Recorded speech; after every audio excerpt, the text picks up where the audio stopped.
আজকে কুঁদরির একটা একদম ইউনিক রেসিপি বানিয়ে দেখাবো। আশা করছি এই রেসিপি আপনারা আগেও কখনো ট্রাই করেননি। যদি না ট্রাই করে থাকেন তাহলে অবশ্যই একবার এই রেসিপিটা ট্রাই করে দেখবেন। অপূর্ব লাগে খেতে। গরম গরম ধোঁয়া ওঠা ভাতের সঙ্গে যদি এই রেসিপিটা থাকে তাহলে কিন্তু আর কোনো কিছু লাগবে না। এই একটা পদ দিয়েই পুরো ভাত কিন্তু খাওয়া হয়ে যাবে। আর ভাত একটু বেশিই খাওয়া হয়ে যায়, এত সুস্বাদু হয় রান্নাটা। কড়াইতে প্রথমে আমি একটু সাদা তেল নিয়েছি। ওই চা চামচের 2 চামচ মতো সাদা তেল নিয়েছি। একটা মিডিয়াম সাইজের পেঁয়াজ এরকম লম্বা লম্বা করে কেটে নিয়েছি। তারপর ওই তেলের মধ্যে দিয়ে ব্রাউন কালার আসা পর্যন্ত একটু ভেজে নেব। তো হালকা ব্রাউন কালার চলে এসেছে, খুব বেশি ভাজার প্রয়োজন নেই। এবার একটা বাটিতে তুলে নিচ্ছি। তুলে নিয়ে একটু ঠান্ডা করে নেব।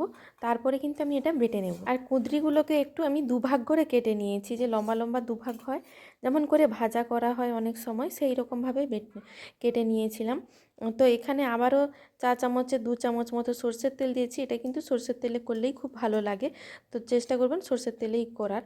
তো এই রকমভাবে কিন্তু আমি কেটে নিয়েছি। তেলের মধ্যে দিয়ে ফোড়নে দিয়েছি কালো জিরে আর একটা শুকনো লঙ্কা গোটা দিয়েছি।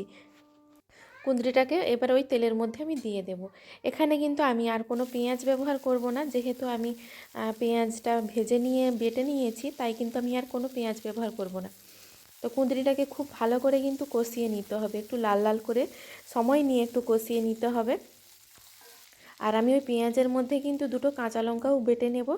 আর নিয়েছি অল্প হাফ চামচ মতো সর্ষে, আর 1 চামচ নিয়েছি পোস্ত। সবগুলো দিয়ে কিন্তু একবারে বেটে নেব। আর এর মধ্যে দিয়ে দিচ্ছি, কুঁদরিটা ভালো করে লাল লাল করে ভাজা হয়ে গেছে, একটু দিয়ে দিলাম লঙ্কার গুঁড়ো, লাল লঙ্কার গুঁড়ো, একটু দিয়েছি পরিমাণ মতো লবণ আর হলুদ গুঁড়ো, দিয়ে আবারও ভালো করে কষিয়ে নিতে হবে। তারপরে কিন্তু দিয়ে দিলাম স্বাদ অনুযায়ী একটু চিনি। চিনিটা দিলে একটু স্বাদটা ভালো আসে, তাই চিনিটা দিলাম। আপনারা চাইলে কিন্তু চিনিটা নাও দিতে পারেন। তো কুঁদরিগুলো দেখুন একদম লাল লাল করে কিন্তু ভাজা হয়ে গেছে। এরপর কিন্তু আমি মশলাটা অ্যাড করে দেবো। মশলাটা দিয়ে কিন্তু আবারও একটু কষিয়ে নেব। তারপরে কিন্তু জল ঢেলে দেব। দেখুন পেঁয়াজটা ভেজে দেওয়ার ফলে এর কালারটা কিন্তু খুব একটা সুন্দর কালার আসে। আর এইটা খেতেও এতটা টেস্টি হয়। এইভাবে যদি একবার বানান, বারবার কিন্তু এই রকম একটা পদ বানানোর বাহানা খুঁজবেন। তো আমি এটা মশলার সাথে ভালো করে কিন্তু কষিয়ে নিয়েছি। তারপরে কিন্তু পরিমাণ মতো জল দিয়ে দেবো। যেহেতু আমি কুঁদরিটা ভালো করে একদম তেলের মধ্যে লাল লাল করে ভেজে নিয়েছি, তো খুব বেশি জল না দিলেও চলবে। অল্প একটু জল দিয়ে দিলাম।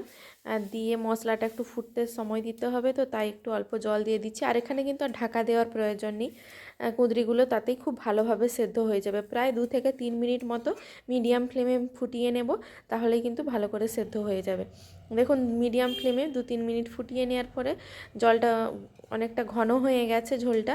আর দেখুন এরকম গ্রেভি অবস্থাতেই কিন্তু গ্যাসের ফ্লেমটা বন্ধ করে দিতে হবে, তাহলেই কিন্তু খেতে খুব ভালো লাগবে। আর ঠান্ডা হলে গ্রেভিটা অনেক ঘন হয়ে যাবে। দেখুন আমার একদম রেডি হয়ে গেছে, আমি তুলে নিয়েছি। দেখতে কতটা সুন্দর লাগছে, আর খেতেও কিন্তু অপূর্ব হয়েছে।